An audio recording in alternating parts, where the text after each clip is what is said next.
I'm explaining these two words together because काफी सारे students को इन दोनों words में confusion रहता है. They find these two words very confusing. To wiggle is किसी चीज को हल्का सा move करना, ऊपर नीचे move करना या let's say आगे पीछे move करना. The word wiggle is generally used for a part of the body and not the entire body. For example, if you can look at this, I'm wiggling my finger. Hopefully we are getting the meaning here. Let's have a clipping. He's in my spot. You let her make him stop being naked in my spot.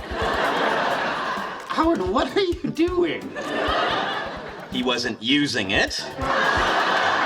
And I needed a nice cool piece of leather to wiggle my naked ass on. Wiggle my naked ass on. Wiggle my naked ass on. So, to wiggle is to move a part of something.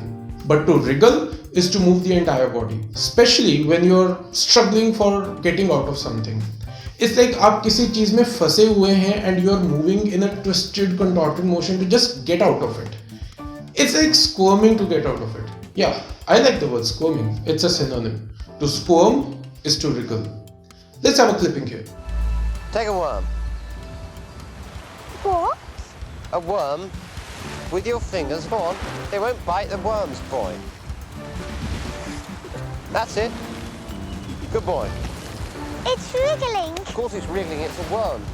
It'll stop wriggling once you put it on the hook.